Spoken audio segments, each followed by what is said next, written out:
if I get thinking that everything revolves around me and I get thinking like I'm the owner, that adds this incredible amount of pressure and fear and anxiety that I have to pull it all off. But if I look at myself as merely the manager and God is the owner and I am merely just following directions and I'm following what God gives me knowledge of doing every day, there's so much more within the realm of possibility, and that whole fear level begins to go down because I'm not the owner. I'm just the manager. Let's talk about being strong and being courageous. This actually comes from Joshua chapter 1, verse 9. And tonight I am reading from the New Living Translation. And this is what God says to Joshua. He says, "This is my command. Be strong and courageous. Do not be afraid or discouraged, for the Lord your God is with you wherever you go." So God says this to Joshua. Now let me just ask you, is that not an odd command to you? When it says to be strong and courageous, when that's a command of God? No, I think of if I was with my little grandson and I don't know, let's say that he had to go somewhere in the dark. He had to go outside for something and he was scared. Wouldn't it be kind of odd for me to command him to be strong? Wouldn't it be kind of odd for me to command my little grandson to have courage? Would it be odd for me to tell my little grandson, I mean, not just to suggest, but to command him to not be afraid, or to command him to not be discouraged? Now, if I was dropping him off for school, and I would command him to be good, now that would be a different thing, right? If I would say, "Now, Tommy, you be good. I command you to be good." Now, that's something you would command someone, a little child, to do, and it seems like it's within their power to do that. But is it within someone's power to not be afraid, to make yourself not afraid, or to make yourself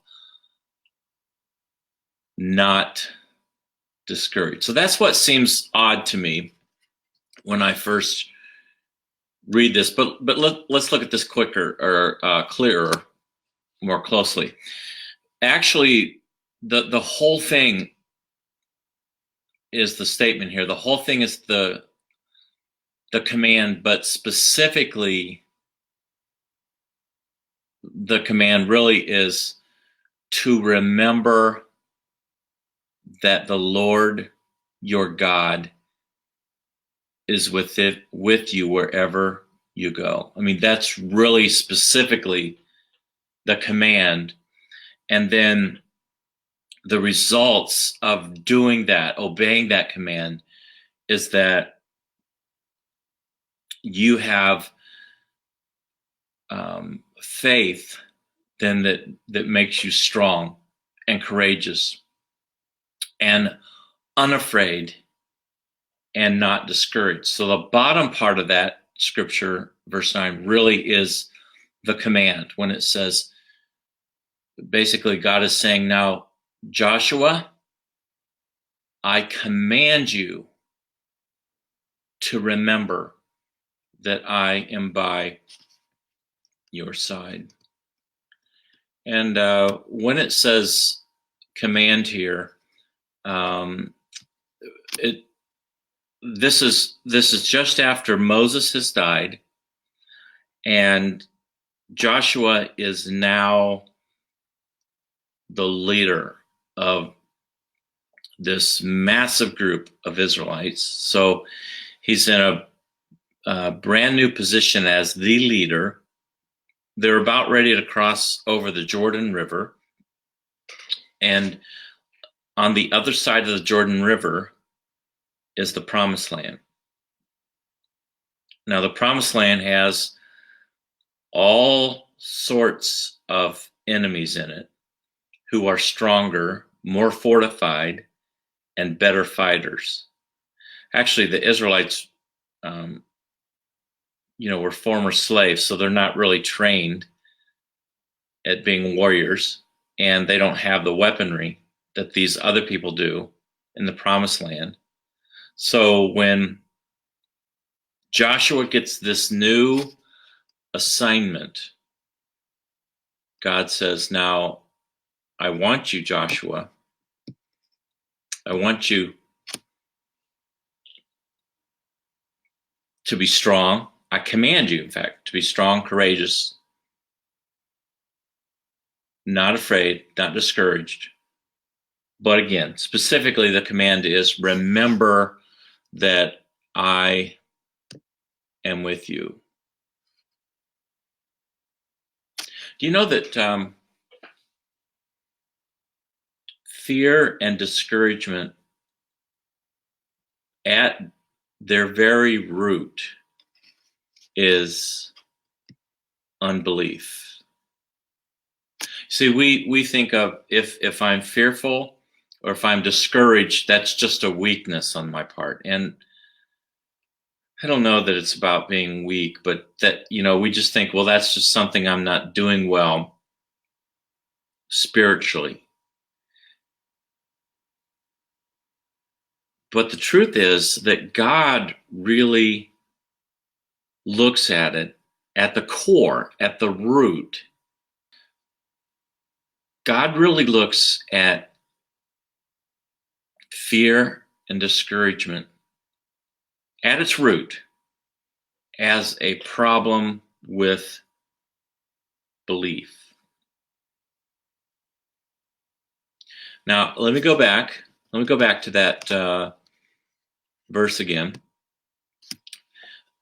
Again, the command here really is the bottom part. The command is God is saying, I want you to remember that I am with you every single day, every moment, wherever you go. And if you are really to believe that 100% to your core, then it would give you the faith to be strong. It would give you the faith to be courageous. It would be the faith to cause you to be unafraid and not discouraged. If you really believe that to the core. So let me go back to the illustration again of myself and my grandson. If he had to go out in the dark, let's say that he forgot something outside in the grass and it's dark out, and he has to go and get it, but he's scared. Now, if I said, Tommy, I'm going to go with you, and I'm going to be with you every step, every inch of the way. And yet, if Tommy was still afraid to go out, into the dark, it would be hard for me to not feel like, well, he doesn't really trust me. He doesn't really feel that I'm capable enough to handle whatever he's going to face outside. It eventually would be a reflection. It would feel like a reflection on my own capabilities. So while we might think that being fearful or being discouraged is just a problem, which it is, or maybe even a spiritual lack of faith, God can't help but think, you really don't trust me. And if you really believed that I was with you, you wouldn't be fearful because I can handle everything.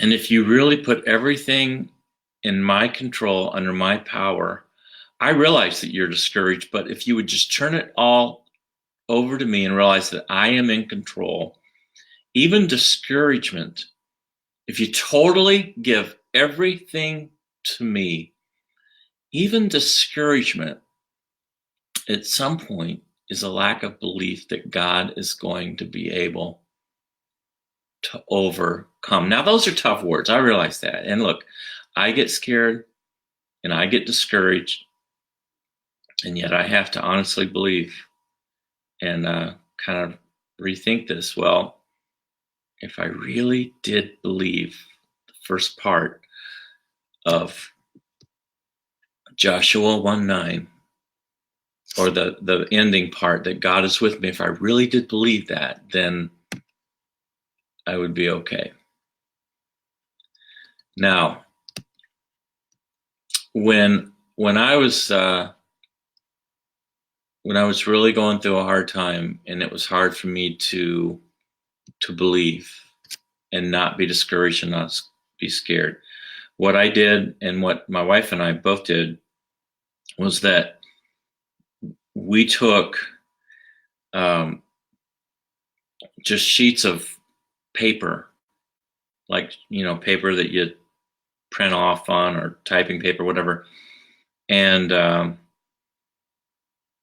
we would write encouraging scriptures in bold letters, and we would post them all over the house, and everywhere that we would go, we just would post them all over the place.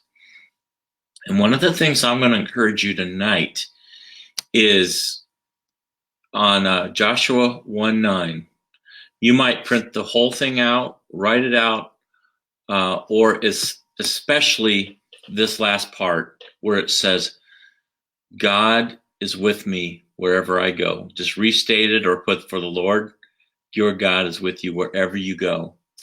Write that out, print it out somewhere that you'll remember it, somewhere that you'll see it constantly. Use that to fight your fears with. Because what that is doing is it will battle against your unbelief.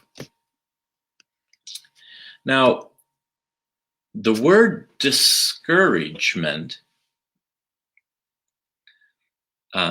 dis is a Latin prefix meaning apart, or having a negative. Now look at this last part, or reversing force. So whenever dis is in front of something, it means that it's apart, it's negative. We get that. But here's the part I want you to see again. It means a reversing force. So discouragement, go back to this verse again. God is saying, this is my command. I want you to be strong, courageous. I want you not to be afraid and not to be discouraged. Again, if you really believe that I'm with you wherever you go, every moment, it will give you the faith to be strong, courageous, not afraid, and not discouraged. Now, this discouragement part, having a reversing force, this is what's interesting to me, is that God is saying discouragement is really powerful, because not only does it take away your courage, discourage, but it also actively works against you. It puts courage in reverse. So, I don't know, let's just say if you were at a 5 in the courage level and you get discouraged, it doesn't keep you at 5. It starts to back you down to 4.5. And if you let it go on, it backs you down to 4, 3.5. So it's got this reversing effect of actually eroding your faith. And this is why it is so important to get perspective on your discouragement quickly and your fear quickly, because of what it can do against you. Now, to gain perspective, we need to remember, Joshua needed to remember, the Israelites needed to remember that God is the owner of everything, every situation. Not only is He with us every moment, every step of the way, but God owns it all. And for us to release that burden of fear and anxiety, we have to turn it over to God as the owner. And then we need to back ourselves down from ownership to a manager level. We are just managing our life because it's really God's life.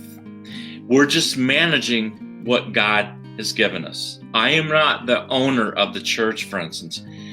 I am just managing what God gives me to work with. I'm just managing, and I'm trusting Him to be the owner. So if I get into ownership thinking, and I have to think that the whole thing revolves around me, and the whole success of everything revolves around me. If I get thinking that everything revolves around me, and I get thinking like I'm the owner, that adds this incredible amount of pressure and fear and anxiety that I have to pull it all off. But if I look at myself as merely the manager, and God is the owner, and I am merely just following directions, and I'm following what God gives me knowledge of doing every day, that is so much more within the realm of possibility. And that whole fear level begins to go down, because I'm not the owner. I'm just the manager. Everything belongs to God. We place the outcome in God's hands. And I included this at the bottom because this is part of the Lord's Prayer. It talks about the kingdom twice in the Lord's Prayer. And the kingdom is, it's talking about a king who is totally in control of the kingdom. It's not a democracy. It's a kingship. And so if you're living in the kingdom, the king is the boss, not you. You're just subject. You're just one of the people. The king is the boss. So we say in the Lord's Prayer, your kingdom come. I get off the throne. We need to do that every day. I get off the throne. And when we get off the throne, that is immediately releasing that pressure of ownership and the fear and the anxiety that comes along with that. And we turn it over to God as the owner. So your kingdom come, your will be done, not mine. If it was my will be done, then I'd be the owner. But instead, it's God, your will be done. I'm going to give it all to you 24 hours at a time. And then at the end, it says, for yours is the kingdom. Yours is the power. Yours is the glory. Yours is the kingdom. Again, says everything, every part of this day, my life, my job, my body, my health, my money, it's all yours. My relationships, it's all yours. My problems, they're all yours. You are the owner. I'm just managing your kingdom. For it's your kingdom. And by your power, not my power. That's where we get off the throne. When we're on the throne, we think it's our power to pull it off. No, we get off the throne and we give it all to God. So for your power, it's your kingdom, your power, not mine, and for your glory, you get all the credit. If I'm on the throne, I get the credit. If the church is going well, and I feel like I'm on the throne, which is ridiculous, but if I feel like I'm on the throne and I'm the boss, then that means I get the credit, which is so ridiculous. But instead I say, no, I'm merely the manager. I'm just a part of the big picture. I'm just part of the church family, body. And God gets the credit. It's all about ownership. And what this does is it helps us to regain our perspective, and it helps us to get our faith back.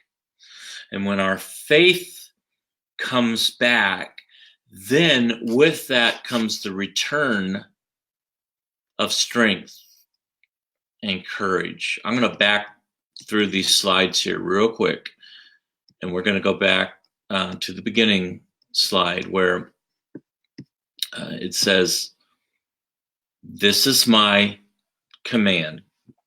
Be strong and courageous.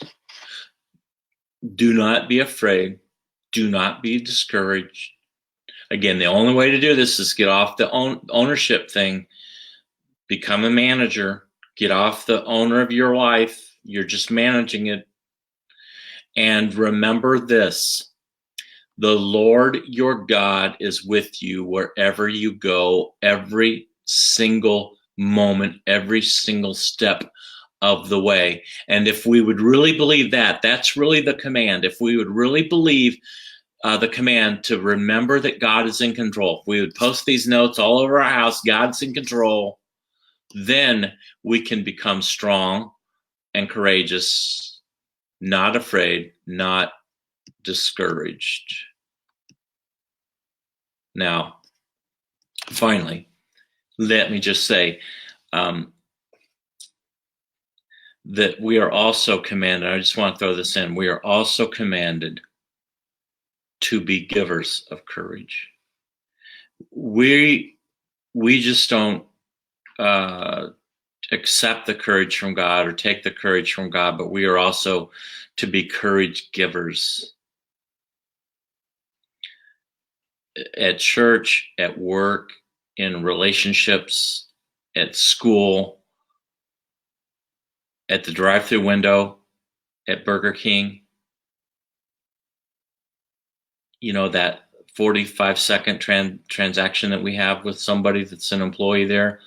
If we're nice, if we're courteous, if we just remember that they are a person with life and with concerns and cares, difficulties, and we just treat them with respect, the bank teller, the person at the convenience store, If we are encouraging, we give them, it's a way of giving them courage. That they're okay, that they're worthy of someone treating them with respect. It's a form of giving them some positive confidence for the rest of their day. So 1 Thessalonians 5:11 says, therefore encourage, give courage to one another and build each other up just as you are doing. So this particular group of people that are being written to were actually doing that. And so it's saying, just as you're doing, keep it up, keep on encouraging people. And I hope that's true of us. Now, I'm really going to end with the frog story. A group of frogs were traveling through the woods, and two of them fell into a deep pit. All the other frogs gathered around the pit. And when they saw how deep the pit was, they told the two frogs that they were as good as dead. Now, the two frogs who were stuck in the pit ignored the comments, and they tried to jump out of the pit with all of their might. Now, the other frogs, they kept telling them to stop even trying, because you're as good as dead. And finally, one of those two frogs decided to listen to what everyone is saying, to give up and quit jumping. And so he falls down and he dies. But the other frog kept on jumping as hard as he could, just kept on jumping and jumping and jumping. So once again, the crowd of frogs at the top were yelling at this poor frog to quit jumping and just get out of his misery, just give up and die. But it seemed like he was jumping all the harder, and he kept jumping and he kept jumping, and they kept yelling, just give up and die, just quit, it's useless, it's worthless. And he kept jumping and he tried harder, and he finally jumped out. And when he got out, the other frogs later found out that that frog was deaf. And he thought all the people that were telling him to stop and to give up and to just die, he thought when he saw their lips moving that they were encouraging him to keep trying. And so their encouragement, even though they weren't, but he thought they were encouraging him, and it gave him the courage to jump out and make it. Be strong. Be courageous. Have courage, guys. You can make it. God is on your side. God, I know it's dark for you. For some of you right now, it's really dark. It's discouraging. It's frightening.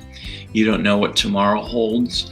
You never thought you'd end up in the place that you are now. You can't believe you're in the place that you are now. But God says, my dear child, I not only want you not to be afraid, but I want you to take my courage. And do you know why? Not just because I'm saying it's a good thing to do, or that's what you need to do in life to get through. I'm telling you to be strong and courageous and not discouraged, because I, the Lord your God,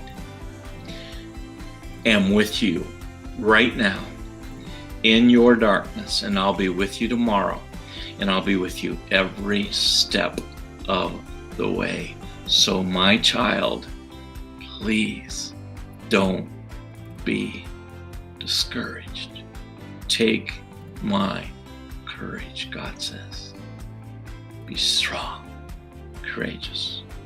Write that out. tape it on your wall. I taped it on my TV before. Not like right in the middle, but on the edge.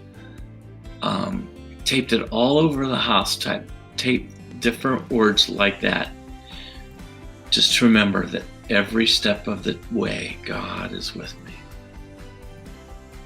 Be strong and courageous. If this podcast has been helpful for you and you haven't already subscribed, just go to the subscribe button that you'll see on the page and subscribe. That way you'll make sure that you get everything that I put on the podcast the moment that it's available. And if it's helpful for you, it probably would be helpful for someone that you know as well. If you could send them a link or tell them about the podcast, and then also comment on the particular podcast wherever you're at. Rate it, if you will, and that will help others to be able to see and hear about the podcast.